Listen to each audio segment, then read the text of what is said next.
আসসালামু আলাইকুম। সবাইকে নতুন আরেকটি ভিডিওতে স্বাগতম। আশা করি সকলেই ভালো আছেন। আমি আলহামদুলিল্লাহ ভালো আছি। তো আপনাদের মধ্যে নিয়ে আসলাম আজকে আরেকটি ভিডিও। ভিডিওটা হচ্ছে আপনারা কেন আসলে মিশরীয় ফার্মে মুরগি পালন করবেন। আমার পিছনে দেখতে পারতেছেন অনেকগুলো মিশরীয় ফার্মে মুরগি। এই মুরগিগুলো আসলে একজন আমার এক ফুফাতো ভাই সে উঠাইছিল। এখন সে মুরগিগুলো সেল করবে। আসলে ফার্মে মুরগি বা যে কোনো মুরগি পালার আগে অবশ্যই আপনার সঠিক পরিকল্পনা বা সিদ্ধান্ত নেওয়া উচিত এবং ভেবেচিন্তে খামার করা উচিত। খামার করার আগে অবশ্যই ভাববেন কি পরবর্তীতে এটা আপনি সামাল দিতে পারবেন কি না।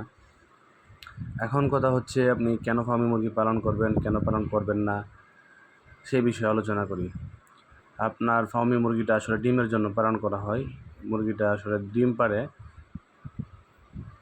100-র মধ্যে শতকরা 75-80% মুরগি ডিম পাড়ে শতকরা।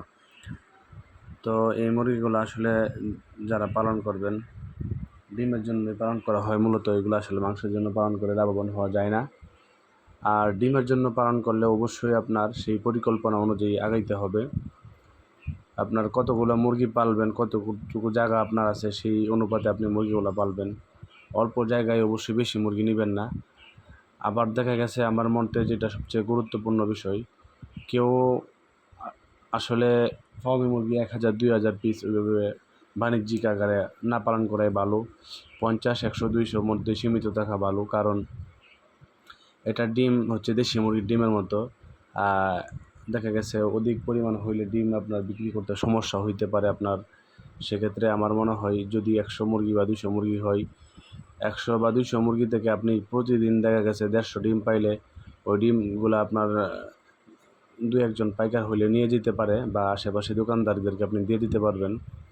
বা আপনি যদি বাচ্চা ফুটাইতে চান সেক্ষেত্রে আপনি নিজেও বাচ্চা ফুটায় বিক্রি করতে পারবেন। সেক্ষেত্রে আপনার যদি অধিক পরিমাণ মুরগি হয়ে যায়, আপনার 1000, 2000, 3000 পিস মুরগি নিয়ে নেন, আপনি যদি পরবর্তীতে ডিম বিক্রি করতে অসুবিধার মধ্যে পড়ে যান বা আপনার ওই বাচ্চা ফুটায় বিক্রি করার মতো আপনার পরিবেশ না হয়, সেক্ষেত্রে আপনার জন্য এটা কঠিন হয়ে যাবে। তো আমার মতে আমি যেটা মনে করি সবচেয়ে ভালো হচ্ছে আপনারা ডিমের চাহিদা পূরণ করার জন্য, নিজের পারিবারিক চাহিদা এবং কিছুটা সংসারে সচ্ছলতা ফিরিয়ে আনার জন্য 100 বা 200 মুরগি দিয়ে পালন করলে সবচেয়ে ভালো হবে।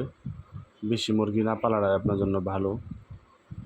এখন হচ্ছে আবার দেখবেন যারা বাসা বাড়িতে থাকেন, জায়গা কম বাসা বাড়ির ভিতরে, তারা আসলে ওই মুরগি তোলার আগে অবশ্যই ওই আপনার কতটুকু জায়গা আছে, অতটুকু জায়গাতে কতগুলো মুরগি আপনি পালতে পারবেন ওইগুলো আসলে সঠিক মাপজোক করে চিন্তা ভাবনা করে আসলে মুরগি নেবেন।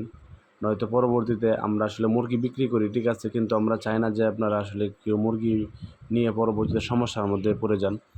মুরগি পালন করা যেমন ভালো তেমন খারাপ, সবাই আসলে সেটা পালতে পারে না। তো আমাদের কাছে আপনারা টাইগার থেকে শুরু করে সোনালি কালারবার্ড, ফার্মি মিশরীয় সকল ধরনের হাঁস মুরগির বাচ্চা পেয়ে থাকবেন। আপনাদের সারা বাংলাদেশে আমরা ডেলিভারি করে থাকি। আমাদের স্ক্রিনে দেওয়া নাম্বারে কল করে আমরা সারা বাংলাদেশ থেকে মুরগির বাচ্চা আপনারা নিতে পারবেন আমাদের কাছ থেকে এবং পরামর্শ নিতে পারবেন ফ্রিতে। তো সবাইকে ধন্যবাদ ভিডিওটি দেখার জন্য। পরবর্তী ভিডিও পেতে চ্যানেলটা